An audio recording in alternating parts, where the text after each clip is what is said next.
ఎన్టీఆర్ జోహార్ ఎన్టీఆర్ జోహార్ ఎన్టీఆర్ జోహార్ ఎన్టీఆర్ జోహార్ జోహార్ ఎన్టీఆర్ జోహార్ వర్ధిల్లాలి తెలుగుదేశం పార్టీ వర్ధిల్లాలి తెలుగుదేశం పార్టీ వర్ధిల్లాలి.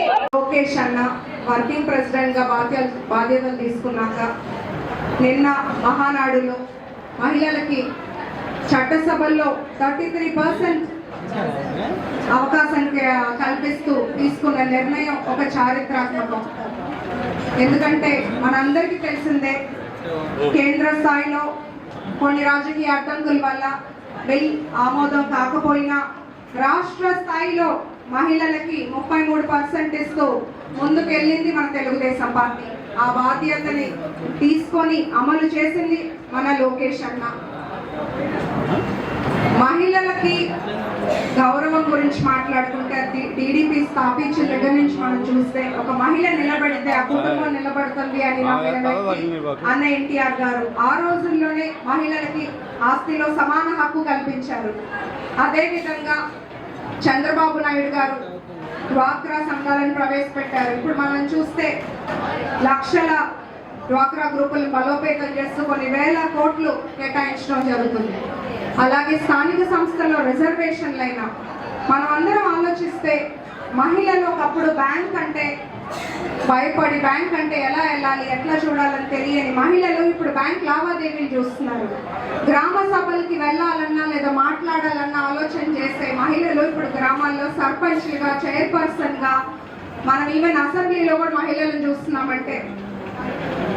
అలాగే మనం తెలుగుదేశం పార్టీ స్థాపించిన దగ్గర నుంచి చూస్తే మహిళలకి అనేక సంక్షేమ పథకాలు తీసుకొచ్చారు.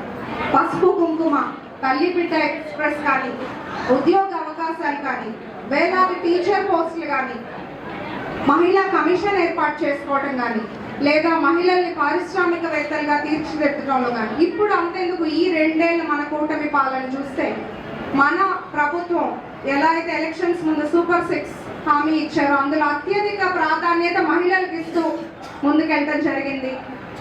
తల్లికి వందనం ద్వారా 9,000 కోట్ల రూపాయలు తల్లుల అకౌంట్లో పడిందంటే అక్కడ మన ప్రభుత్వం మహిళల మీద ఉన్న చిత్తశుద్ధి, మహిళల సాధికారత మీద ఉన్న చిత్తశుద్ధి కనిపిస్తుంది.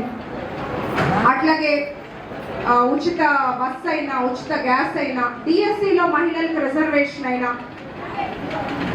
ఉపాధి అవకాశాలైనా ఇలా చెప్పుకుంటూ పోతే ఇప్పుడు మన లోకేష్ అన్న విద్యా ఉపాధి రంగాల్లో మహిళలను ముందుకు ఉంచడం, ముందుకు ప్రోత్సహించడంలో కానీ, టెక్నాలజీకి మహిళల్ని మరింత దగ్గర చేయడంలో కానీ ఒక బాధ్యత తీసుకొని పార్టీని బలోపేతం చేస్తూ మహిళలకు గౌరవం ఇస్తూ అవకాశాలు ఇస్తూ ముందుకెళ్తున్నారు. స్త్రీ శక్తి అనే నినాదంతో జరిగిన మహానాడికి సరైన అర్థం నిన్న మహిళలకి 33% రిజర్వేషన్ కల్పించడం. ఈ సందర్భంగా మహిళలందరి తరఫున లోకేష్ అన్నకి ధన్యవాదాలు తెలియజేస్తున్నాము. గర్వంగా ఉంది, ఎందుకంటే కుటుంబాన్ని నడిపించే మహిళ ఒక పాలసీ మేకర్గా, ఒక డెసిషన్ తీసుకుంటూ పాలిటీషియన్గా ముందుకు రాణించగలదు అనే నమ్మకంతో ప్రోత్సహించిన, డెసిషన్ తీసుకున్న తెలుగుదేశం పార్టీకి, గౌరవ ముఖ్యమంత్రి చంద్రబాబు నాయుడు గారికి, మన లోకేష్ అన్నకి ప్రత్యేకమైన ధన్యవాదాలు. జై తెలుగుదేశం, జోహార్ ఎన్టీఆర్, జై మహిళా శక్తి. మరి నా తోటి సోదరి మనులకు ముందుగా నా నమస్కారాలు. మహిళల గౌరవం, సాధికారత కోసం ఎప్పుడూ ముందుండే పార్టీ మన తెలుగుదేశం పార్టీ.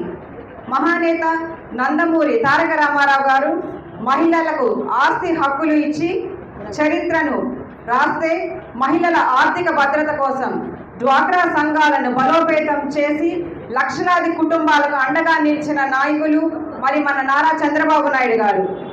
అదే వారసత్వాన్ని నేడు యువనేత నారా లోకేష్ అన్న గారు మరింత బలంగా ముందుకు తీసుకెళ్తున్నారు.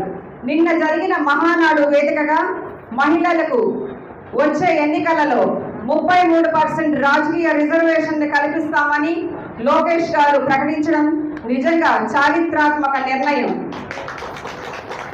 ఇది కేవలం రాజకీయ ప్రకటన మాత్రమే కాదు, మహిళలపై ఆయనకు ఉన్న గౌరవం, నమ్మకం, బాధ్యతకు ఒక నిదర్శనం. మహిళలు కేవలం ఓటర్లుగా మాత్రమే కాకుండా సమాజాన్ని మార్చే శక్తిగా చూస్తున్న నాయకులు లోకేష్ అన్న గారు.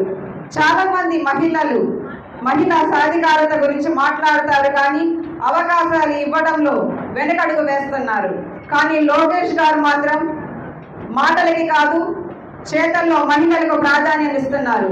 మహిళల భద్రత, గౌరవం, ఆర్థిక భద్రత కోసం ఆయన ఎప్పుడూ అండగా నిలుస్తున్నారు.